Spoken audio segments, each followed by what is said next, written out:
Hello students, good morning. Welcome to your own YouTube channel Learn English with Pradeep. I am Pradeep Kushwaha. Students complex sentence की class में हम लोगों ने last की class में पढ़ लिया था कॉम्प्लेक्स सेंटेंस क्या होता है, कॉम्प्लेक्स सेंटेंस कितने भागों से मिलकर बने होते हैं, सबऑर्डिनेट क्लॉज क्या होता है और सबऑर्डिनेट कितने प्रकार के होते हैं। तो ओरली मैं थोड़ा सा डिस्कस करूँगा फिर से। स्टूडेंट्स कॉम्प्लेक्स सेंटेंस वे सेंटेंस होते हैं जिसमें एक प्रिंसिपल क्लॉज होता है और एक सबऑर्डिनेट क्लॉज होता है। ठीक है, सबऑर्डिनेट क्लॉज प्रिंसिपल क्लॉज पर ही आश्रित होता है और प्रिंसिपल क्लॉज के लिए किसी अन्य क्लॉज की आवश्यकता नहीं पड़ती है उसके अर्थ को पूरा करने के लिए। अर्थात प्रिंसिपल क्लॉज अपने आप में ही पूर्ण होता है, उसे अपना अर्थ स्पष्ट करने के लिए अन्य क्लॉज की आवश्यकता नहीं पड़ती है। जबकि सबऑर्डिनेट क्लॉज वो क्लॉज होते हैं जिनको अपना अर्थ पूरा करने के लिए प्रिंसिपल क्लॉज की हेल्प लेनी पड़ती है। ठीक है ना। हमने जाना था लास्ट क्लास में ही कि सबऑर्डिनेट क्लॉज को हम तीन भागों में डिवाइड कर सकते हैं, जैसे नाउन क्लॉज, एडजेक्टिव क्लॉज और एडवर्ब क्लॉज। तो हम लोगों ने नाउन क्लॉज और एडजेक्टिव क्लॉज का अध्ययन कर लिया था। सो गाइस आज की क्लास में हम लोग एडवर्ब क्लॉज का अध्ययन करेंगे। एडवर्ब क्लॉज को हिंदी में क्रिया विशेषण उपवाक्य भी कहते हैं। तो थोड़ा जान लेते हैं ये एडवर्ब क्लॉज क्या होता है। तो जो clause adverb, adverb means verb या एडजेक्टिव की विशेषता बताना, अर्थात जो क्लॉज किसी वर्ब या एडजेक्टिव की विशेषता बताएं उसे एडवर्ब क्लॉज कहते हैं। लिसन वंस अगेन, वह क्लॉज जो किसी वर्ब या एडजेक्टिव की विशेषता बताएं उसे एडजेक्टिव क्लॉज कहते हैं। एग्जाम्पल के द्वारा समझिएगा, एग्जाम्पल के द्वारा समझते हैं। जैसे पहला एग्जाम्पल लिखा हुआ है, जब रमेश यहाँ आया था तो मैं सो रहा था। When Ramesh came to here, when Ramesh came here I was sleeping. देखिएगा, जब रमेश यहाँ आया था मैं सो रहा था। यहाँ पर वेन रमेश केम हियर ये एक वाक्य, ये एक क्लास हो गया। आई वॉज स्लीपिंग ये एक क्लॉज हो गया। तो आप लोग समझ करके बताइए मुझको कि दोनों में से कौन सा क्लॉज है जो पूर्ण रूप से भाव स्पष्ट दे रहा है, उसे किसी दूसरे की आवश्यकता नहीं पड़ती है। वेन रमेश केम हियर, जब रमेश यहाँ आया था। लग रहा था ना, लग रहा है कुछ और बात हो रही है इसमें। अगर सिर्फ इतना बोल दें आई वॉज स्लीपिंग, मैं सो रहा था, सिर्फ इतना लिख करके फुल स्टॉप लगा दिया जाए तो लगेगा कि सेंटेंस पूरा है। तो अर्थात जो सेंटेंस पूर्ण भाव देते हैं वो प्रिंसिपल क्लॉज होते हैं और जो आश्रित होते हैं उन्हें सबऑर्डिनेट या आश्रित उपवाक्य बोलते हैं। तो यहाँ पर I was sleeping principal clause हो गया और वेन रमेश केम हियर ये सबऑर्डिनेट क्लॉज हो गया। अब देखिए सबऑर्डिनेट क्लॉज में कौन सा क्लॉज है, ये नाउन क्लॉज है कि एडजेक्टिव क्लॉज है कि एडवर्ब क्लॉज है। तो इससे थोड़ा समझिएगा। आई वॉज स्लीपिंग मैं सो रहा था। वेन रमेश केम हियर जब रमेश यहाँ आया था। जब रमेश यहाँ आया था तो मैं क्या कर रहा था, मैं सो रहा था। अर्थात यहाँ पर स्लीपिंग पर ये पूरा इंडिकेट कर रहा है। जब मैं यहाँ आया तो रमेश सो रहा था, अर्थात यहाँ पर वर्ब या एडजेक्टिव की विशेषता बताएगा जो क्लॉज, वो एडवर्ब क्लॉज कहलाएगा। तो यहाँ पर आप देखिए, वेन रमेश केम हियर जब रमेश यहाँ आया मैं सो रहा था। आई वॉज स्लीपिंग मैं यहाँ सो रहा था। जब रमेश यहाँ आया मैं क्या कर रहा था, मैं सो रहा था। अर्थात ये पूरा हमारा इंडिकेट कर रहा है वर्ब को इंडिकेट कर रहा है, अर्थात वर्ब को क्वालिफाई कर रहा है। इसलिए ये पूरा हमारा ये क्लॉज कौन सा क्लॉज होगा, एडवर्ब क्लॉज होगा। दूसरे एग्जांपल के द्वारा समझते हैं, उसके चले जाने के बाद हम उसके घर पहुँचे। When we reached his house after he had left. We reached his house after he had left. यहाँ पर देखिए, वी रीच्ड हिज हाउस, हम उसके घर पहुँचे। सिर्फ इतने से ही फुल स्टॉप लगा देने से वाक्य पूरा हो सकता है, लेकिन आफ्टर ही हैड लेफ्ट, उसके जाने के बाद, उसके जाने के बाद यह भी अधूरा है। तो ये हमारा ही रीच्ड हिज हाउस प्रिंसिपल हो गया और आफ्टर ही हैड लेफ्ट उसके जाने के बाद इटैलिक तरीके से लिखा हुआ, इटैलिक वे में लिखा हुआ, ये सबऑर्डिनेट क्लॉज होगा। और ये देखिए किस पर आश्रित है, उसके जाने के, वी रीच्ड, रीच वर्ब है ना, ये वर्ब को क्वालिफाई कर रहा है। आफ्टर ही हैड लेफ्ट उसके जाने के बाद, वी रीच्ड हम पहुँचे, हम कब पहुँचे, उसके जाने के बाद।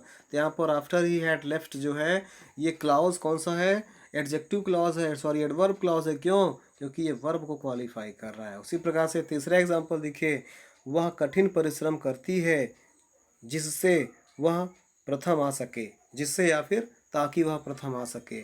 She works hard so that she में कम फर्स्ट। इसको स्पोकन क्लास के बच्चे भी ध्यान समझेंगे। अगर इंग्लिश जानने की इच्छा है तब पर भी आप कॉन्सेप्ट को समझते चलिए और इसी के द्वारा कुछ वर्ड को लर्न कर लीजिए, कुछ टेंस और सेंटेंसेस को लर्न कर लीजिए। इससे आपको बोलचाल की भाषा में ये सारे सेंटेंस आसान लगने लगेंगे। तो वह कठिन परिश्रम करती है ताकि वह प्रथम आ सके। She works hard so that she में कम फर्स्ट। इसको आप चेंज कैसे करोगे? शी वर्क्स हार्ड, वह कठिन परिश्रम करती है, सो दैट शी में कम फर्स्ट, ताकि वह प्रथम आ सके। ताकि या जिससे वह प्रथम आ सके, ये सबऑर्डिनेट होगा। और वह क्यों मेहनत करती है? ताकि वह प्रथम आ सके। वह प्रथम किस लिए मेहनत करती है? प्रथम आने के लिए। अर्थात वो प्रथम कैसे आ सकती है? मेहनत करके आ सकती है। तो यहाँ पर वर्क मीन्स काम करना। काम करना क्या है हमारा? ये वर्ब है। तो यहाँ पर भी ये ये क्लॉज जो है सबऑर्डिनेट क्लॉज विशेषता बता रहा है वर्ब की, इसलिए यह एडवर्ब क्लॉज एडवर्ब क्लॉज होगा। एग्जाम्पल नंबर 4 देखिएगा। जब तुम वापस आओगे तब मैं तुम्हारे साथ चलूँगा। I shall come with you when you come. I shall come with you when you come. I shall come with you, मैं तुम्हारे साथ आऊँगा। व्हेन यू रिटर्न, जब तुम लौटोगे। कहते हैं जब तुम वापस आओगे, जब तुम लौटोगे, तब मैं तुम्हारे साथ चलूँगा। I shall go with you, ये principal clause. When you return, जब तुम वापस आओगे। जब तुम वापस आओगे अर्थात जब तुम वापस आओगे तो क्या होगा? चलूँगा मैं आपके साथ। तो यहाँ पर भी ये सबऑर्डिनेट क्लॉज बता रहा है विशेषता गो वर्ब की, तो इसलिए यहाँ पर ये भी एडवर्ब क्लॉज होगा। एग्जाम्पल नंबर 5 देखिए। कठिन परिश्रम करो, कहीं ऐसा ना हो कि तुम फेल हो जाओ, अनुत्तीर्ण हो जाओ। Work hard lest you should fail. देखिएगा, कहीं ऐसा ना हो, कहीं ऐसा ना हो कि, इसकी इंग्लिश में सिर्फ लेस्ट, कहीं ऐसा ना हो कि लेस्ट, याद रख लीजिए। कहीं ऐसा ना हो तो सिर्फ आपको लेस्ट लिख देना है, इसी से अर्थ निकल आएगा कि कहीं ऐसा ना हो कि। और याद रखिएगा लेस्ट के साथ सब्जेक्ट और सब्जेक्ट के बाद हमको शुड का प्रयोग करना होता है। लेस्ट प्लस सब्जेक्ट प्लस शुड का प्रयोग करना है कहीं ऐसा ना हो कि के लिए। तो कठिन परिश्रम करो, कहीं ऐसा ना हो कि तुम अनुत्तीर्ण हो जाओ। Work hard lest you should fail. यहाँ पर देखिए work hard principle clause, lest you should fail ये subordinate clause. You should fail, तुम कहीं फेल ना हो जाओ इसलिए क्या करो? परिश्रम करो, हार्ड वर्क करो। तो हार्ड वर्क क्या है? वर्क हार्ड क्या है यहाँ पर वर्क क्या है यहाँ पर? Work hard. यहाँ पर एक प्रकार से ये वर्क ये हमारा एडजेक्टिव है, सॉरी ये हमारा यू नो एडवर्ब है, सॉरी वर्क काम करना ये हमारा वर्ब है। और इसकी बात करें तो ये एडजेक्टिव हो जाएगा वर्क हार्ड, कठिन परिश्रम करो। तो इस प्रकार से ये सबऑर्डिनेट क्लॉज ये वर्ब या एडजेक्टिव की विशेषता बता रहा है। तो इस प्रकार से छठा एग्जाम्पल देखिए। यदि वह निर्धन है, यद्यपि वह निर्धन है फिर भी ईमानदार है। यद्यपि वह निर्धन है फिर भी ईमानदार है। Although he is poor yet he is honest. Although he is poor yet he is honest. यद्यपि वह गरीब है, ये यद्यपि लगा हुआ है यहाँ पर, इसलिए ये आश्रित उपवाक्य है या सबऑर्डिनेट क्लॉज है। येट ही इज़ ऑनेस्ट है, यद्यपि वह ऑनेस्ट है। यहाँ पर येट ही इज़ ऑनेस्ट ये हमारा प्रिंसिपल क्लॉज है। तो ऑल्दो ही इज़ पुअर, यद्यपि वह गरीब है, फिर भी क्या है? ऑनेस्ट है। और ऑनेस्ट क्या है? एडजेक्टिव है। तो यहाँ पर देखिए ये वाला क्लॉज हमारा विशेषता बता रहा है एडजेक्टिव का, इसलिए यह एडवर्ब क्लॉज होगा। ठीक है ना, इसको समझते चलिएगा। जैसे सातवां एग्जाम्पल कहता है हमारा, एग्जाम्पल नंबर 7 कहता है कि जब तक तुम कठिन परिश्रम नहीं करोगे तुम पास नहीं हो सकते। You can not pass unless, unless means होता है जब तक नहीं, ये इतना होता है जब तक नहीं। अनलेस, अनलेस मीन्स जब तक नहीं। नहीं तो आप लोग बोल देंगे इसमें नेगेटिव कहाँ है नहीं के लिए? अनलेस मीन्स होता है जब तक नहीं, अर्थात जब तक नहीं। Unless you can not, you work hard, तुम कठिन परिश्रम नहीं करते, यू कैन नॉट पास, तुम पास नहीं हो सकते हैं। कहते हैं जब तक तुम कठिन परिश्रम नहीं करोगे तुम पास नहीं हो सकते। यहाँ पर दो बार नॉट है, नहीं है। एक नेगेटिव तो अनलेस से हो गया और एक नेगेटिव तो यहाँ पर लिखा हुआ ही है। ठीक है ना, तो जब तक तुम कठिन परिश्रम नहीं करोगे, अनलेस यू वर्क हार्ड, जब तक तुम कठिन परिश्रम नहीं करोगे तुम पास नहीं हो सकते, यू कैन नॉट पास। अब देखिए कैसे, you can not pass principal clause, unless you work hard subordinate clause. जब तक तुम कठिन परिश्रम नहीं करोगे तब तक क्या नहीं हो सकते हो? पास होना, पास करना। तो यहाँ पर भी ये वर्ब या एडजेक्टिव की विशेषता बता रहा है ये क्लॉज, इसलिए ये भी हमारा एडवर्ब क्लॉज होगा। आठवां एग्जाम्पल कहता है जहाँ हो खड़े हो जाओ। Stand up where you are, ये आप बोलचाल की भाषा में भी यूज़ करते हैं। जहाँ हो वहीं खड़े हो जाओ। Stand up where you are, यहाँ पर stand up principal clause, where you are जहाँ पर तुम हो सबऑर्डिनेट क्लॉज, जहाँ पर तुम हो क्या हो जाओ, स्टैंड अप खड़े होना, वर्ब हो गया। तो एक प्रकार से ये हमारा सबऑर्डिनेट क्लॉज वर्ब की विशेषता बता रहा है। उसी प्रकार से आठवां कहता है मैंने इस कलम को खरीदा क्योंकि यह सस्ती थी। I bought this pen because it was cheap.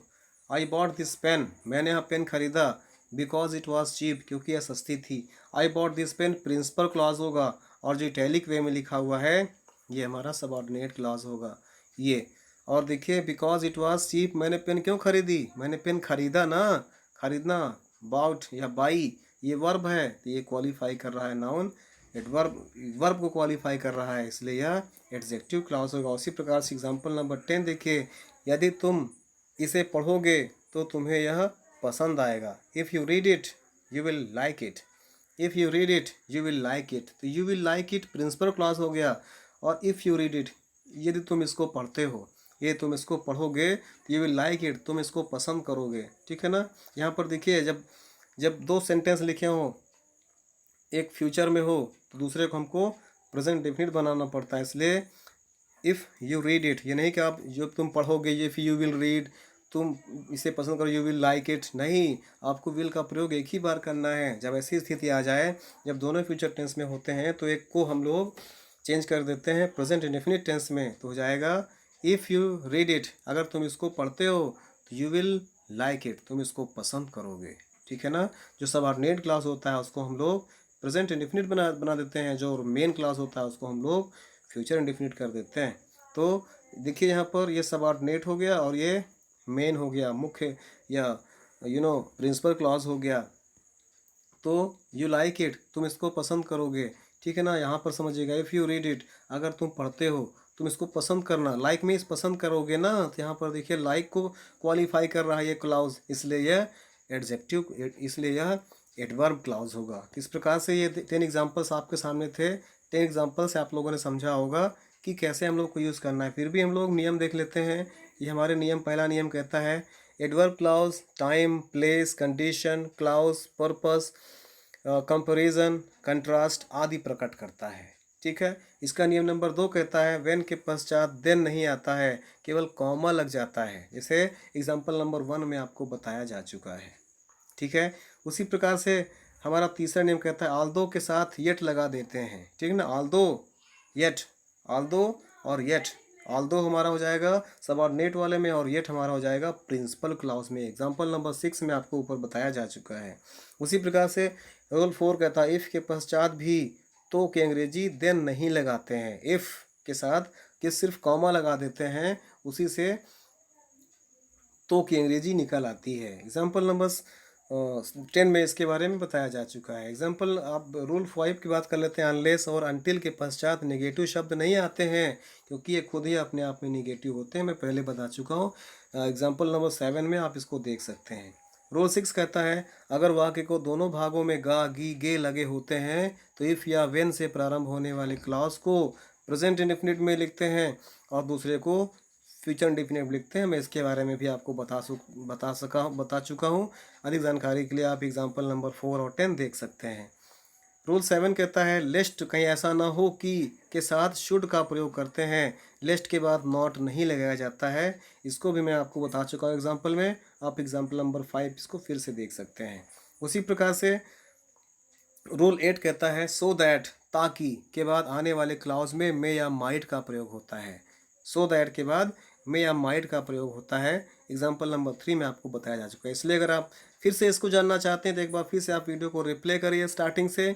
आपने 8 रूल जान लिया है, एक 9वां रूल भी जान लेते हैं, फिर आपको आगे बताते हैं। 9वां रूल कहता है आफ्टर के पश्चात पास्ट परफेक्ट टेंस का प्रयोग होता है। याद रहेगा, आफ्टर के पश्चात पास्ट परफेक्ट टेंस का प्रयोग होता है। एग्जाम्पल नंबर 2 में आपको बताया जा चुका है। तो स्टूडेंट्स आप इसको फिर से एक बार रिप्ले करके देख सकते हैं। जैसा रूल आपको 9 रूल बताए जा चुके हैं, इन 9 रूल्स को आपको 10 एग्जाम्पल्स में स्पष्ट रूप से दे दिया गया है। अब आप फिर से एक बार जब वीडियो को पॉज करके वीडियो को रीस्टार्ट करेंगे तो आपको आई होप अच्छे समझ में आएगा। So guys, thanks for watching the video. जय हिंद।